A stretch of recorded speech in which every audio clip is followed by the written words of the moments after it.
as you can see, we changing it up. Yes, for this point, we won't just see, Jay being on screen as you usually would see him. But no, this ain't just a one-time video thing. This is gonna happen for multiple videos from this point going forward. Remember the times back in the day where I used to Danganronpa sprites and I used to change the character a lot because I want to, express myself to the characters? Well, that's what I'm gonna do to the Dream Girls. Now they will appear with every single video that I try to do. So you'll get to see Blue, Shoko, Yukari, and Aoki for pretty much all these other videos that will be going forward. And sure, I'll be adding Symphony later down the line once we get some things done with her and, establish her a little bit more. But when it comes down to things, and yeah, it's Saratome too, I suppose. But when it comes down to things, yes, this is what we're going to be doing from this point forward. So hopefully it'll give you a little bit of reminiscent of the Danganronpa days. So that will be a thing. Also, it is time for Kokatsu's story, because why not? Also, I honestly want to get done with Junko before I have to go back to college again in May. So let's try to get this shit done, honestly. But when it comes down to things, we got to go back and talk about the previous episode, which I want to ask y'all a question. Should I start doing recaps in every single episode? Because the only reason I don't want to stop doing it is just in case somebody forgets what happened. But I would like to at least, recap you up. But if you don't want that recap in every single episode, that's perfectly fine. I'll just refer you to go back and watch the previous episode in case you're missing on where we are. Because, you need to kind of know what's happening to understand what's going on now. Also, for the people that may not, want to go on Twitter and read the story and things like that, and, want to actually see the uncensored stuff with my voice and dialogue and stuff in it, you do realize the uncensored version is on Patreon. There's been uncensored episodes for a long ass time now, so if you want to see the uncensored version of this for any level tier, then that's the place to be. I'm just gonna be honest with you, because some people might not necessarily want to read the thing themselves. They want it have to be voice acting and stuff. So if you want to see some uncensored titties with some voice acting with my shitty ass voice, then that's the place to be. So what happened in the previous episode? The previous episode, Jay, Tanya versus Tatsumaki. Fight! Damn, they got their ass whooped. Who would have guessed? Tatsumaki ended up just basically roasting them like fried chicken, and it's not necessarily a good time. Also, Konako almost got killed, and Jay ended up snapping back into despair, but despair talks to him like Randy Orton with the voices in his head, honestly. And basically was calling him out, saying he was a selfish asshole, saying that he doesn't deserve everything he has right now, that he's running away, like Madaka said a while ago, and basically called him a bitch. Okay, he didn't call himself a bitch, but like, still, you get the point. Saki came through, emerging from Jay, and basically trying to tell him that everything is not as it seems, and Jay starts figuring out that he has to realize himself that, he might make these type of decisions, but he's still a decent dude at the end of the day. So when it comes down to things, he gets some persona magic coming through by accepting himself and ends up getting a brand new form, a purified state of despair, which is not necessarily hope, but something greater than that. But anyway, he ends up saving Konako, beating the shit out of Tatsumaki, well, at least choking the life out of her neck, honestly, which in turn choked the despair out of her own, body. And so, that form basically helped out and saved the day. And when it comes down to things, Konako was okay. They banged in that form. She got the best dick of her life. And then Junko, throughout all this nonsense, basically is losing her shit. Because the plan with Tatsumaki didn't necessarily work. Because she made Tatsumaki a remnant of despair. Which Jay ended up figuring that out of easily. And so now Junko's going crazy a little bit more than she normally does. And that's not a good thing. So yeah, we gotta figure that shit out ASAP and pronto. So you're wondering, what is Act 1 gonna be then? If that's the case, are we gonna go find Junko now? Is Junko gonna cause some bullshit to happen? No! Or at least not yet, because we gotta go on a date with Toko. Why the hell did we do this? Well, mainly because I was on a character drive when I made this part, and, also Toko is kinda hot. I'm not necessarily gonna lie. She's ugly hot, but she's also kinda hot too. So why not?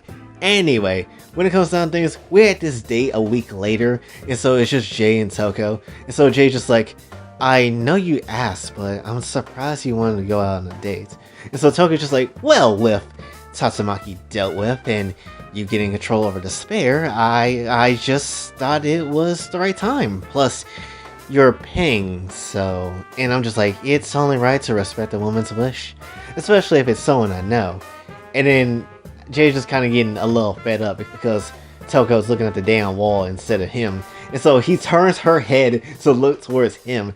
And so Toko's just like, what? And so Jay's just like, you know, a date is meant for the person you like, not the wall you're looking at. So look at me. And so Toko just like, I know, it's just you. And then so with all that, because she's stuttering way too damn much for my liking, I kissed the woman. Whoa, wait a minute, Jay's not one of those harem protagonists that's dense as shit? Yeah, no, he's not. As you probably could tell due to the countless amount of vagina he's been clapping. Anyway, when it comes down to things, they end up kissing. Toko became blushing and sweating, ill, and then she basically had the whole tongue thing going on as well. It was amazing. So Toko was just freaking out, just stuttering, whatever. And so Jay's just like, now don't say I didn't treat you better than rich boy Kuya. You may be sweating right now, but I'll make you shine through it. And so Toko's just like, I think I'm starting to like you more than Byakuya.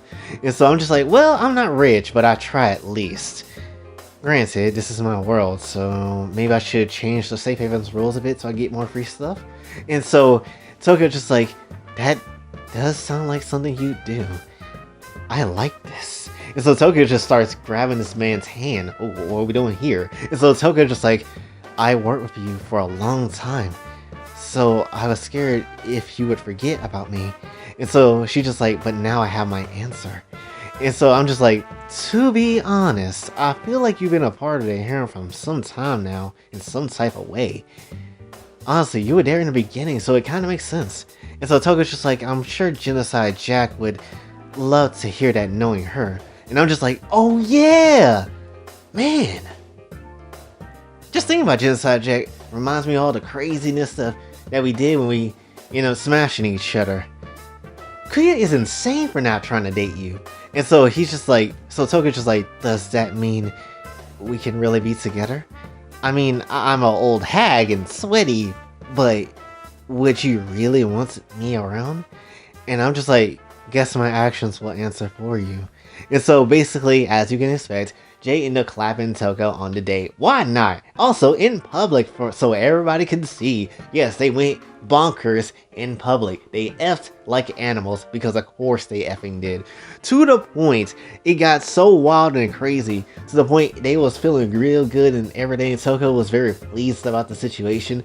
To the point, Toko made a whole ass pledge to the point where she was just like, she's gonna basically want this dude around, honestly, always be by their side. Doesn't necessarily matter how they treat her, she just wants it like that. Basically making Jay the new master over like it used to be with, Byakuya, obviously.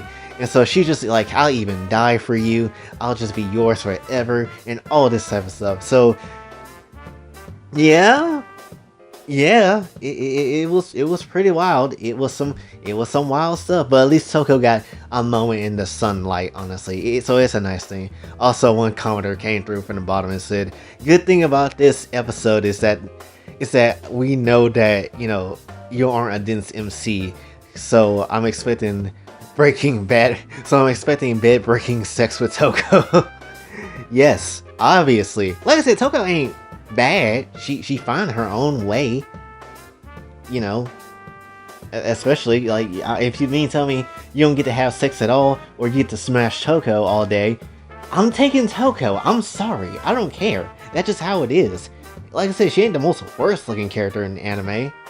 We go to the next act after the date, and so Jay's just outside of the whole school and he just thinking to himself on this small ass bench, and he just like, well, at least everything is fine for now. But still, I need to be better. I mean, Konako was almost killed, but thanks to that form, whatever it was, it saved her. Still. And so Sage is like, Master, Mukuro has appeared and I wish to speak to you. And so I'm just like, Mukuro? Quick! Flash your tits and say your safe word. And so Sage just flashed without any hesitation and did what she was told. And she says, strawberry cream cheese pie. And I'm just like, whew, okay. Okay, for a minute I almost thought you got corrupted by some despair nonsense bullshit, but it seems like you're pretty much safe right now. And so Sage just like, Master, that was a phrase more than a word. And so when it comes down to it, I'm just like, well, what the hell does she want? And so Sage just like, she wishes to speak to you regarding Junko. She didn't explain what it was exactly. She's on the rooftop. And so I'm like, alright, I'll go see. And this time, she's not getting... Sage, you can stop posing now. And so Jay basically goes up to the rooftop and sees Mukuro's lanky ass, bitch ass, muscle mass, moving fast, ready to fight, have an ass right there. And so basically Mukuro's just like, you finally arrived. And so I'm just coming through just like, you got a lot of nerve being here, especially with that senseless protection of Junko. And so Mukuro just like, I came here on my own will. She doesn't even know I'm here. Not like she cares. No. There is something else I want to offer you. And so I'm just like, you offer me something? Yeah. Junko, your dumbass sister. Like, what's stopping me from capturing your ass and using you right now? And so Mukuro is just like, how would you like to know about the history of me and Junko? Our past. And so that completely shuts Jay up, because obviously, in our real world, we don't know anything about Junko's actual origin, past type of thing. So Mukuro goes into detail, and she's just like, I don't fondly like it, but when we were born, I never expected that so many bad things would happen because of Junko. After her birth, our family was struggling so much. We could barely afford anything and was cast off from society like a bad joke for no reason. No matter how bad it got, mother and father always loved us. But we ended up losing them too. I never felt such despair my whole life, not being able to see them again. Time after, we were taken in by a church for an orphan program. It didn't help us at all. We only stayed there for a while until I decided to go into the military.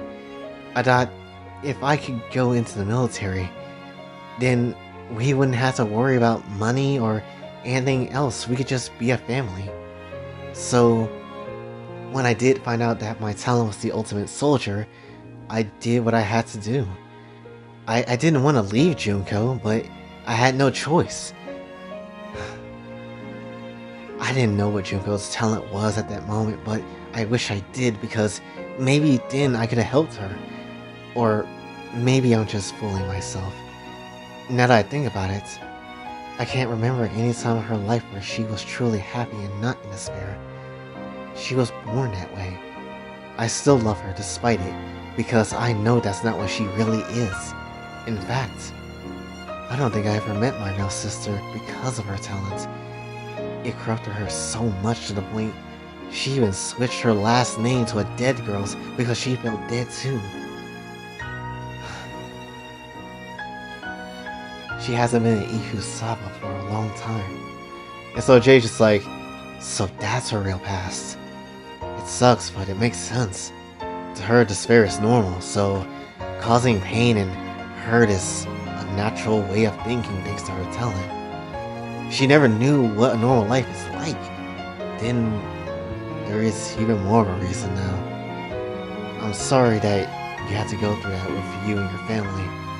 If you're worried I was going to kill Junko, that wasn't going to be the plan anyway. And so Mukuro threatens Jay, just like, I would kill you even if you did. I want you to save her. Save her from despair itself. I'm not going to keep watching my sister hurt herself anymore. And I'm just like, this will require removing a talent, which I imagine is possible considering adding talents to a person is a thing like Zuru. And so Mukuro just like, I don't know how to remove it. You normally are just born with it until the day you die. Perhaps those girls hold an answer. They have weird powers, so maybe... And so Jay cuts her off completely because he's getting kind of pissed about that. And he's just like, you have no right to talk about them. Let's not forget, I don't forgive either of you for what you did to killing Kaede. Or did you think that doesn't bother me anymore? I'll save her, but only for a benefit for me. You both owe me your lives. And so when it comes down to things, Mukuro gets up and snaps back and she's just like, as long as she lives, I don't give a shit what you make us do. beat us, kill us together, McDonald rap pay us. I don't care. I just don't want her to destroy herself when she doesn't know better. I will not stand by her anymore, but I am not helping you either. Just get it done. And so Mukuro just starts walking away, walking past him, and Jay just like obviously can tell that she's emotionally not hitting it right now. And so Jay just like, stop acting tough for 10 seconds because I can already see you just breaking eternally. I'll save her, and that's that. So if you need to cry, I'll be here. And so with a heavy ass, shaky ass sigh, Mukuro ends up giving. She ends up walking away and leaving. And so Jay's just like, man. And so Sage just come out of nowhere. She's just like, is everything alright, master? What shall we do now? And so I'm just like, Mukuro's right. Maybe the girls could help us with this. Hey Sage, find Blue. Maybe she can add something to this in some shape and form. And so Sage is like, I will look for her. And so she basically scatters her whole as coding to the whole safe haven, basically trying to figure out where the hell they at. And so basically she's just like, oh. And so I'm just like, what's wrong? And so she continues on. She's just like, I found her in Shoko, but you won't like the answer of where and how this came to be. And so I'm just like, ugh, another mess. Let's be off then. Oh, wait, actually, let Konako know about this, okay? I do not need her to be mad at me again. And so Sage is like, yes, master. And so we basically get on to the next act, where Blue is just having the biggest headache of her life, honestly. And she's just not feeling it. She on some Peter Griffin shit, just like, because his headache is hurting like the Dickens, honestly. It's not fun. But when it comes down to the Dickens, to things, Shoko's like, Blue, please keep calm. I hate seeing you go through this. And so Blue just trying to hold it in, but she can't at this point. She's just like, sorry.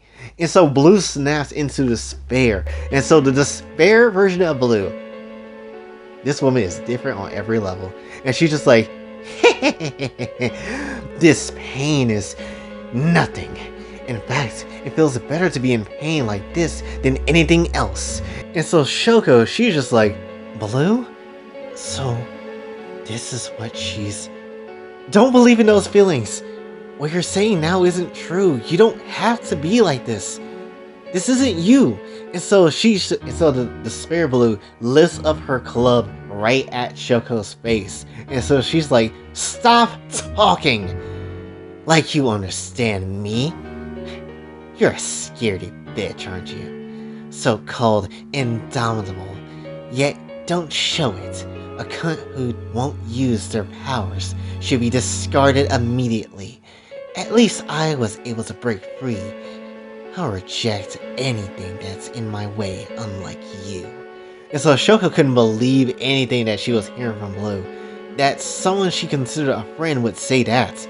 Even if she was in despair, it was kind of hard for Shoko to listen to this. And so Despair Blue is just like, I'll show you real indomitability. Someone who isn't scared to be who they are meant to be. Reject. And so this is where shit gets wild. Rejection, it's not as a straightforward ability as you think it is. So what she ends up doing is rejecting reality itself. Yes. Very weird. She rejects it so hard to the point they end up going to this different realm of reality. You don't necessarily know where they are, but it's in this voided place of the stars and a literal sea, like a sea of stars, if you get it, like how people call space that. And so that's literally where they are in this rejected dimension, honestly. And so it's just an obscure place of reality that really doesn't make sense and shouldn't be. And so Blue was trying to kill Shoko, but Shoko didn't fight back. In fact, she was just trying to dodge everything that she had and basically just trying to keep up, trying to make sure that she doesn't end up getting hurt herself in a way. But she didn't throw a single punch at Blue's direction. And so Shoko just like panting, trying to catch her breath. And so Despair Blue just like, you're ruining my fun. I was hoping to fight you at your best and you finally snap. Ugh, seriously. I was showing you a bit of mercy, but I'm serious now. If you don't fight, I'll bash your head in. And so Shoko at this point, kind of freaking out about this, but at the same time, she really doesn't want to fight Blue, because that's her friend though. And if you remember the backstory of her, you know why she would also wouldn't want to activate that ability. And so she just like, do it. I don't care. I'm not fighting you. Not like that ever again. And so Blue gets pissed off and she's like, you're so pathetic. And so she basically dives at her with that giant Oni club, but a fist ends up stopping the entire impact. And so Jay's just like, really? Is this what you want, Blue? And so Shoko just surprised about this development. And I'm just like, I never thought you'd do something like this, Blue. Come on now. Don't let that power use you. And so, yeah, your boy arrived just in time in that new form, by the way, looking drippy as hell, stealing your bitches and stealing your money. That's how the boy be. But anyway, we get into the final act of things. And so their battle went on, Jay and Blue, went on for about 5 minutes. And Jay was already at his limit. Remember, this is a new form. He doesn't know what he's doing with it. And so, obviously, he's still not used to this power. And so, both Blue and Jay are just panting because, you know, they're fighting. But Jay didn't really try to land any big punches, honestly, to her. Didn't really try to punch her at all. But just been dodging, just been countering some different moves here and there. And so, the Spirit Blue is just like, I don't get it. Why are you so keen on not hitting me? Even in that form? And I'm just like, you know exactly why. That's the spirit talking. And so Shoko's just like starting to freak out by this entire fight. Because she's just like, this is my fault. I should have stopped her, but I wanted to respect her choice. Why didn't I? What's wrong with me? I shouldn't be here. I didn't want this. I didn't want any of this. And so a memory flashes into her brain of her killing her parents. And it's just all just despair just going through her head in the worst possible way. It's just not fun. So Shoko just started losing her absolute shit. And she's just like, get out of my head! I never wanted this! And so time stops and the spirit talks to her. He's like, so what? It would be fine if your parents continue to hurt you. Is it wrong to want strength? You wanted to be an unbeatable hero and I gave you a taste of that power. So, I will not allow you to keep your gift and not use it. Perhaps I should take control again and murder the people you love again. And so, Shogo's like trying not to let this happen. She's like, no, please, I can't.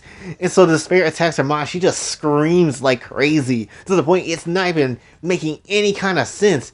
That's how bad the spirit has got her with that power. That's how bad it has been for her for this long ass period of time. And so Jay, in all of this, while she can barely make him out with his voice, he's just calling out to her. And so Jay just like, fight it. And so Shoko's like, what? And so I'm just like, you must hate yourself, right? About Blue, about your past?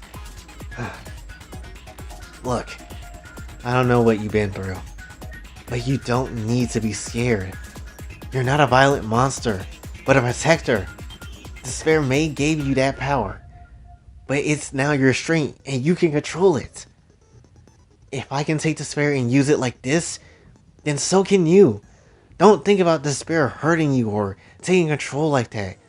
You really want to be indomitable? Then take all that you feel now and focus on what you want the most for yourself. Back up your talk.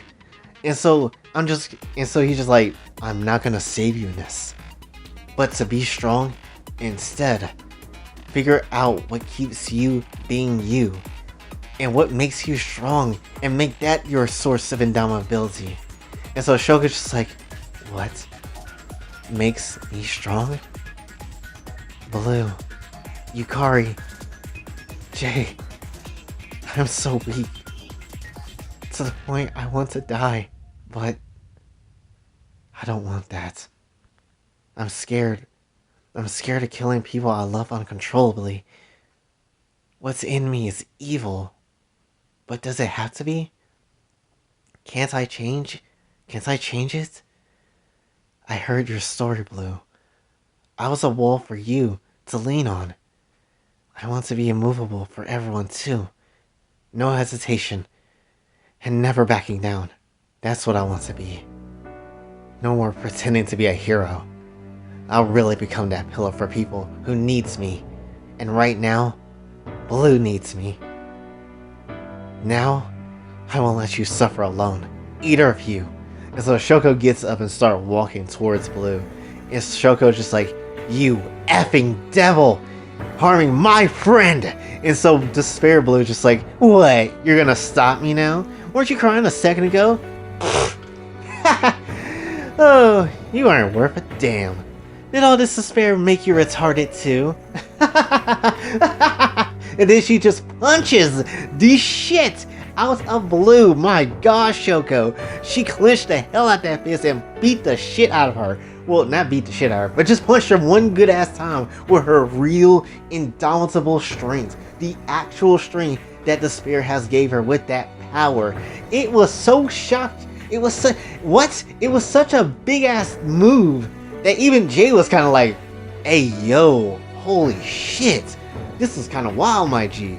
And so Shoko punched her so hard that not only is she unconscious, but the Despair started to flee from Blue into her just reverting back to normal. And so Shoko just like, so that's it. Blue, please forgive me for not helping you sooner.